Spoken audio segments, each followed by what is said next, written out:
Bienvenidos al Sur, taller literario. Hoy vamos a seguir leyendo el libro ¿Cómo no escribir una novela?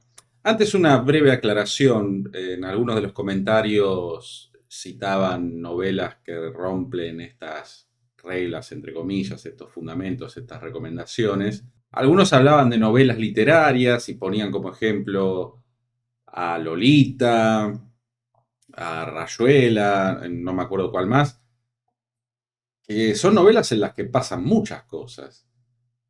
Y esta persona hablaba de, yo le contesté, pueden ir a ver ahí a los comentarios del primer video, y yo le decía a esta persona que eran novelas en las que pasaban un montón de cosas. También una de Philip Roth, creo que mencionaba, Pastoral Americano, una gran novela de Philip Roth. Y creo que no hay que confundir una trama lineal o una trama no lineal o novelas con momentos en que el narrador divaga. Se me ocurre las de Henry Miller, pongamos por caso, con una novela en la que no pasa nada. Hay que desconfiar, le contestaba a esta persona en los comentarios, de esos supuestos divagues del narrador, porque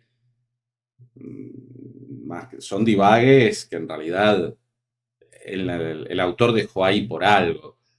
No nos dejemos engañar por la falsa, la artificiosa, la trabajada naturalidad de muchas obras. Lo mismo pasa con la prosa. Hay prosas que parecen, entre comillas, casuales, que nos da esa sensación de que el escritor se puso a escribir la novela, estuvo ahí unos días y así se la entregó al editor sin revisarla y que todo fluyó. Tras eso hay mucho trabajo. El resultado final nos da a nosotros la sensación de cómo fluye esto. Seguro que a él le fluyó igual cuando lo escribió. Requiere mucho trabajo. Digamos que esa naturalidad requiere mucho artificio, mucho arte. Y está también hecho que parece que no se le nota el trabajo, en el sentido que no se le nota el esfuerzo. Y no hay que confundir, insisto, tampoco las novelas que parecen divagantes, que el narrador se pone a hablar de tal cosa, pero por algo está eso ahí. Y después alguien nombraba, creo que a Tolstoy, hablaba de ciertos autores del siglo XIX. Hasta cierto punto se puede estar de acuerdo en que ciertas intrusiones del narrador para hacer juicios morales, o novelas como Moby Dick, que tiene varios capítulos dedicados a explicar la diferencia entre una ballena y un, qué sé yo, bueno, el que leyó Moby Dick ya se acuerda. Hoy quizás se hubieran escrito de otra manera. Era un mundo diferente. Cuando digo se hubieran escrito de otra manera, me refiero a que se hubiesen omitido varias de esos capítulos, en el caso de Moby Dick, que parecen un poco fragmentos de enciclopedia metidos ahí. Lo que pasa es que era un mundo muy diferente. No teníamos la posibilidad que tenemos hoy, no de viajar por todo el mundo, porque es algo que uno tenga una posición más o menos acomodada económicamente, no todos podemos viajar por todo el mundo, pero sí de conocerlo a través de videos, fotos, incluso los blogs con B corta de YouTube de gente que muestra su país. Ya hay un lector al que no hace falta describirle tanto ciertas cosas. Cuando se escribió Drácula, Rumania para ciertos europeos era un regreso a la Edad Media, una cosa misteriosa, ¿no? Hoy no tendría el mismo efecto. Entonces, en ese sentido, han cambiado el lector, cambian las épocas. La literatura no se produce en un vacío. La literatura también se produce en una época con un tipo de lector determinado. Si bien dentro de ese tipo de lector hay 1.000 millones de tipos de lectores. Y la prosa y los hábitos y los recursos literarios también cambian con el tiempo. No quiero decir con esto que mejore. Yo no suscribo ninguna clase de progresismo artístico, digo, de creencia que el arte progresa.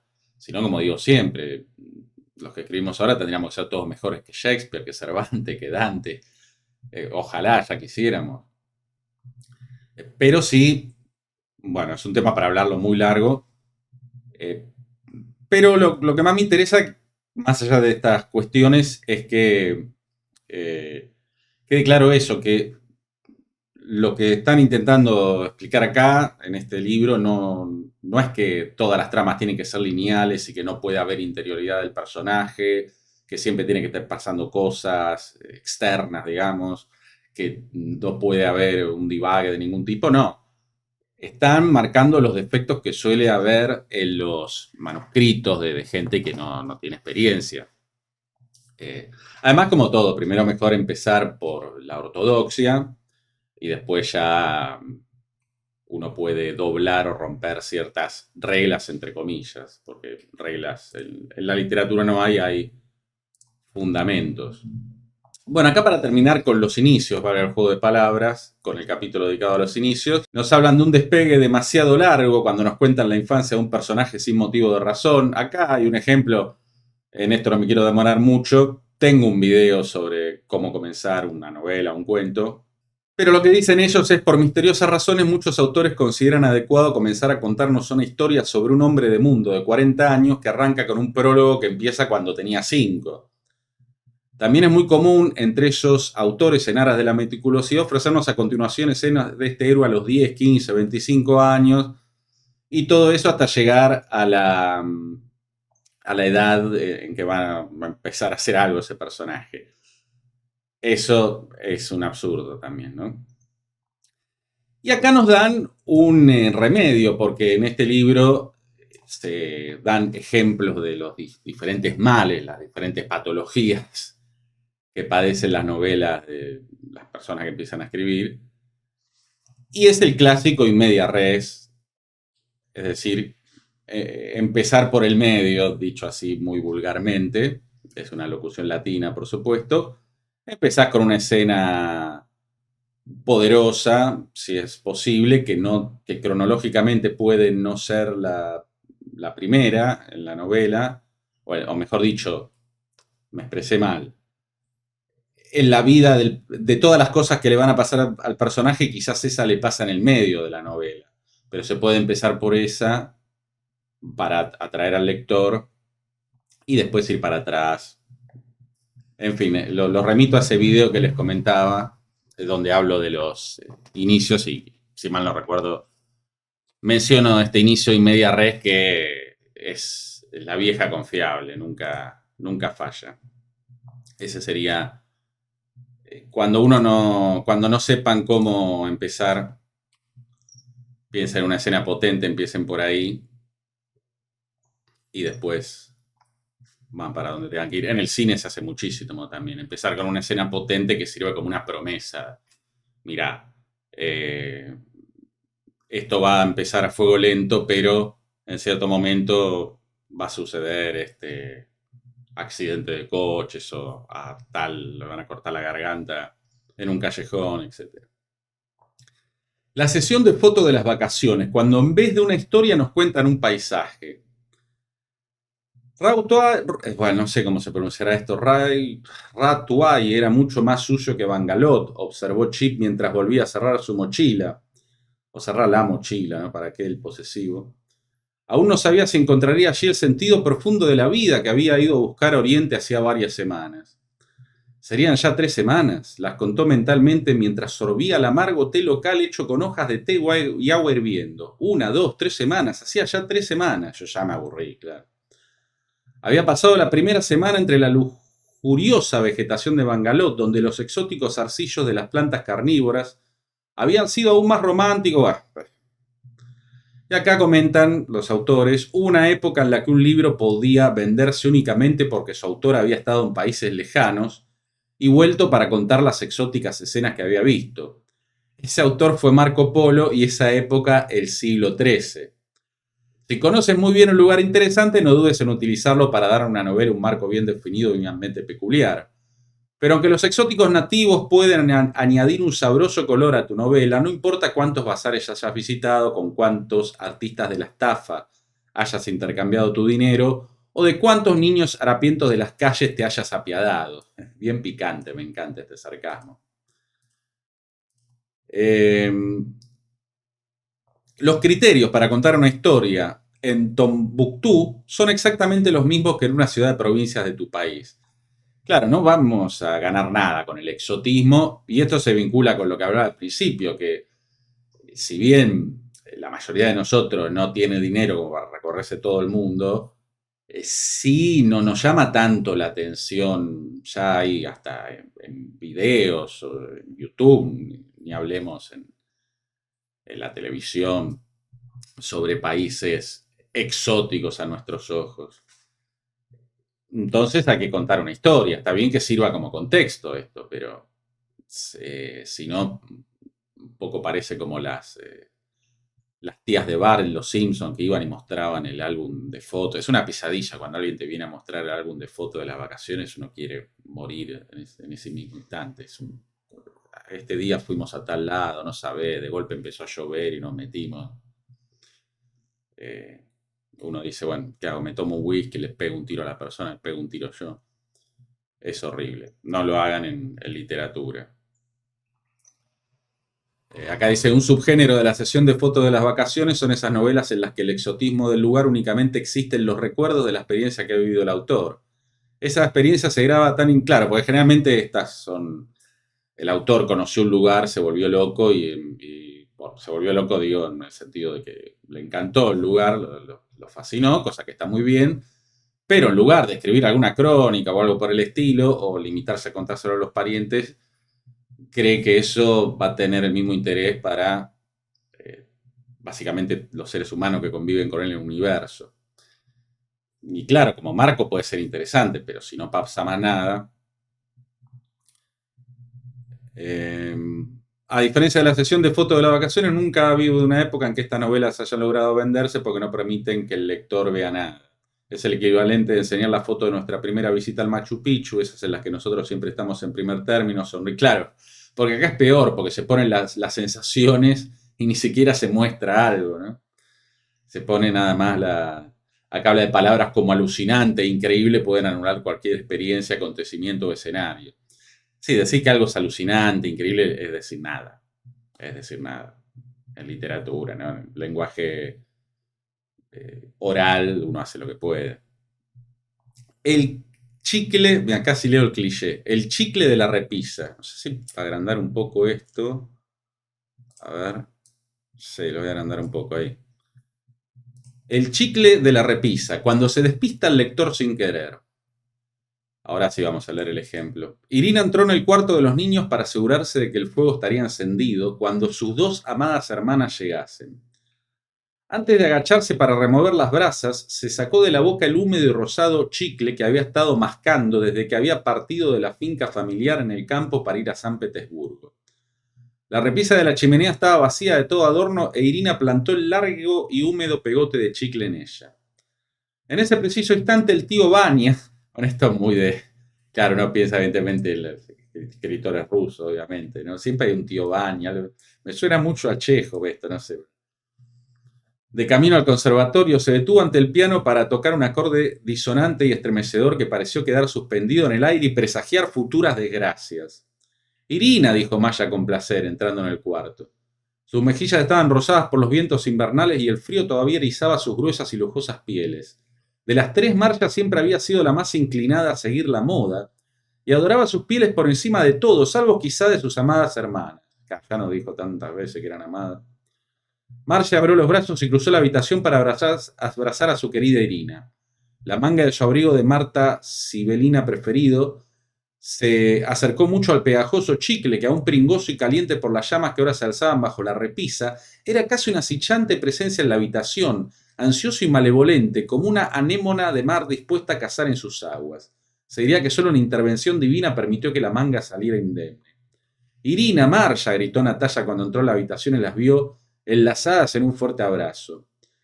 Natalia era la más guapa y la más coqueta y sus hermanas la habían hecho rabiar amorosamente desde que era pequeña por su largo pelo rubio que siempre llevaba suelto, aunque no era la costumbre.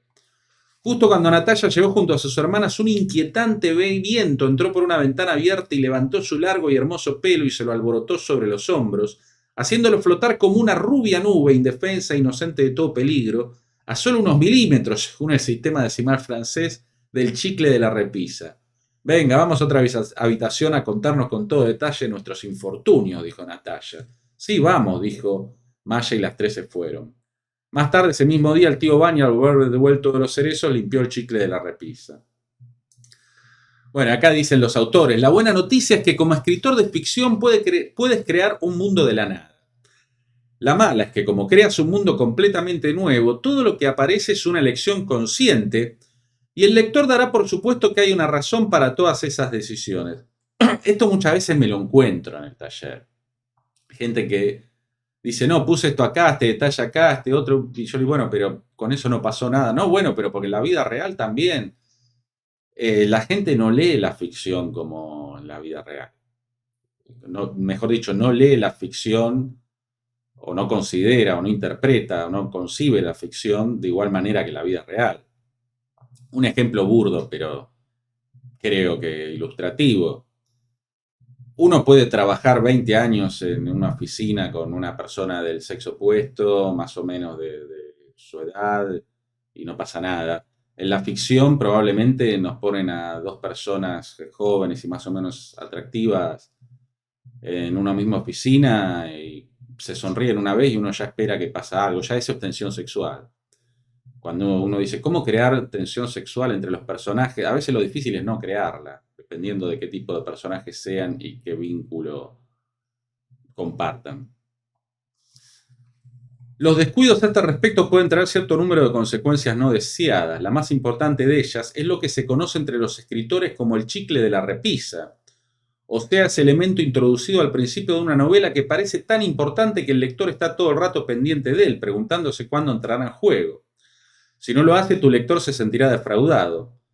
Recuerda, si hay un chicle en la repisa en el primer capítulo, debe pasar algo con él antes de que se acabe el libro. Esto supongo que es una sátira, digamos, de la escopeta de Chekhov, o algo así, y por algo esto podría ser la traducción de una novela rusa, que es bastante mala quizás.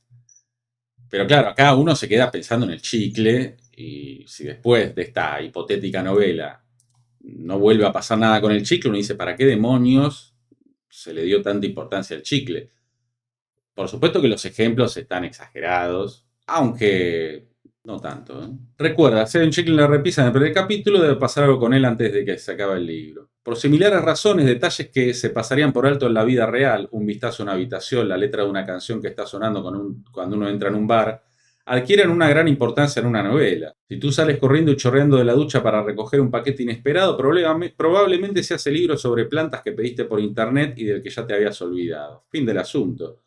Pero si tu personaje tiene que salir de la ducha por un paquete inesperado, tus lectores interpretarán que ese paquete desencadenará una importante serie de acontecimientos.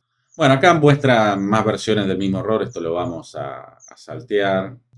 Acá dice, a veces el autor es el último en enterarse. Es muy fácil crear una historia de amor donde no debería haber ninguna. Bueno, acá, claro, estamos... este sí vale la pena leerlo. A ver, tiene que ver con lo que decíamos antes de la tensión sexual. El abrazo fatal, un objeto de amor inesperado. Ana rodeó con sus brazos a su hermano y lo estrechó fuertemente. Él podía leer su tenue perfume y el calor del cuerpo de su hermana hizo que todos sus problemas se desvanecieran. Desde que se había ido a la universidad sus formas se habían redondeado y la suave y persistente presión de sus pechos se notaba perfectamente a través de su fina camiseta. Él dejó que ella se apartara y dijo un poco sonrojado, ¿por qué no puedo hablar con Amanda como lo hago contigo? Ana se rió pero evitó su mirada. No lo sé, quizás porque es guapa. Hal se rió al oír esa respuesta. Para él no había nadie más guapa que su hermana. Ya está la policía golpeando la puerta. Ojalá ella se viera a sí misma como la veían los demás, pero Hal apartó esas ideas de su cabeza. Tenía que concentrarse en sus problemas con Amanda, aunque estaba empezando a sospechar que debería buscar en cualquier otro sitio la verdadera pasión que estaba decidido a encontrar. Esto también me lo he encontrado más de una vez en los talleres. Esto es incesto, punto. No, pero yo no quería, pero para el lector ya está. El tipo quiere eso que ustedes ya saben con la hermana. A veces el autor es el último en enterarse, ¿no? De cómo juegan con las frases hechas, ¿no? Lo del cornudo es el último en enterarse. Es muy fácil crear una historia de amor donde no debería haber ninguna. Nosotros llamamos a esto el abrazo fatal por razones evidentes y por razones igual de evidentes debe evitarse. Estas son algunas modalidades. El secundario fatal. Un nuevo personaje se describe como un hombre guapo y musculoso con el pelo de color azabache y una sonrisa descarada, o una rubia explosiva con un top ajustado y reventón. El lector piensa de inmediato que ahí va a haber lío. Si bien la vida real está llena de personas atractivas que, reconozcámoslo, nunca nos mirarán dos veces, los protagonistas de una novela viven en un mundo maravilloso donde se da por sentado que todas las personas atractivas con las que se encuentran ya tienen un pie en su cama. Sí, o tienen un pie en su cama o, bueno, va a intentarlo al menos el personaje, ¿no? Las aventuras de Alicia en el País de los Regazos. Cualquier interés excesivo por menores o un contacto físico con niños dispara todas las alarmas. Si no quieres que tu lector piense que está leyendo la historia, esta palabra no la voy a decir porque sabemos cómo es YouTube, lo de mecer un niño sobre las rodillas debe restringirse a los padres, como mucho a los tíos. Bueno, en Lolita sí sucede esto, pero ya sabemos de qué va Lolita, ¿no? Si tu personaje tiene algo que ver con alguna religión, si es un obispo, un sacerdote, un amable viejecito que ayuda en la iglesia con un peculiar brillo en la mirada, no deben acercarse a un niño ni siquiera para salvarlo del interior de un edificio en llamas. Bueno, por supuesto que lo mismo que decíamos en el video anterior, son ejemplos, tanto los ejemplos como las advertencias están exageradas, ¿no? Con fines humorísticos, pero se entiende, creo yo, lo que está diciendo, ¿no? Cariño, vamos a necesitar un armario más grande. Ahora, aludiendo a Tiburón, ¿no? Vamos a necesitar un bote más grande. Si unos amigos se abrazan, brindan por su amistad y luego caen borrachos a dormir en un camarote de una sola cama, debes saber que el lector ya lo ha pillado. Esos dos son homosexuales encubiertos y nada de lo que diga después va a hacerle cambiar de idea. Si no pretendes que sean gays que lo llevan en secreto, deja que Alan duerma en el sofá. Bueno, esto también depende del contexto, que es un poco exagerado. Y acá dice una pista falsa en la repisa. Acá es en estos apartados en gris cuando da ejemplos positivos de cosas bien hechas y que están relacionados con los contraejemplos anteriores. Una pista falsa colocada inteligentemente es como una carta que te sacas de la manga y que hace que el lector se fije en ella mientras tú te ocupas de hacer otra cosa que sorprenderá en el momento exacto en que decidas revelar la verdad. El chicle de la repisa, ese elemento involuntario que despista al lector, a veces puede convertirse en una pista falsa, intencionada y trabajar a favor de la novela y no contra ella.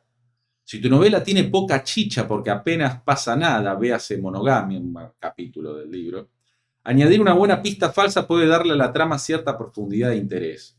Juntando elementos y creando una buena interrelación entre ellos, puedes convertir un chicle en la repisa en una pieza de interés. Una pista falsa clásica es ese personaje que parece el principal sospechoso en una trama tipo ¿quién lo hizo? Ese gigoló todo sonrisas de carácter temperamental, la perversa condesa, que se va haciendo más y más sospechoso por momentos, hasta la última escena, cuando se desvela que el culpable era cualquier otro. Un ejemplo, sí, igual en este ejemplo que dio, yo creo que a estas alturas, cuando en una película, en una novela policial, alguien es demasiado sospechoso, uno ya se imagina que ese alguien no va a ser, justamente porque es demasiado sospechoso. Pero bueno. Un ejemplo ya tradicional de esta estrategia es el seductor profesional del que la heroína está enamorada a lo largo de 200 páginas, o al menos así lo cree ella. Asegúrate siempre de que tu pista falsa sea una parte integral de la historia. Cada vez que te saques esta carta de la manga, cada movimiento debe parecer natural. Así que el sospechoso de asesinato debe ser un personaje plenamente integrado en el mundo de tu novela. Por lo general suele ser un amante, un pariente cercano o un viejo colega del detective de la víctima.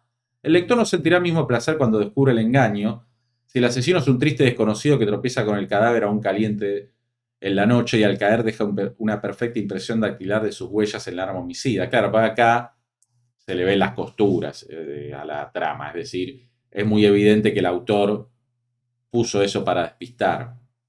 Volvemos a lo mismo. Estas cosas pueden pasar en la vida real. en la ficción se percibe como un truco barato o un recurso mal usado de manera barata, este recurso de la falsa pista, pero que se nota que es una falsa pista. Y cuando tu pista falsa ya no te sirva para tus propósitos, no te desembaraces de ella así sin más, dejándola como un cabo suelto. El lector quiere ver la reacción del seductor cuando es rechazado, y la heroína también debe sopesar sus sentimientos. No desarrollar estas escenas minará la sensación en el lector de que el personaje es real. Claro. No decir, bueno, ya lo usé, lo tiro y no existe más en la trama. Bueno, los giros de la trama. Esto lo vamos a dejar para la próxima, para que no se haga tan largo este video. Si les sigue interesando esta serie en la que estamos leyendo este libro, ya saben, pongan like, dislike también si quieren, comenten, etcétera, etcétera, etcétera.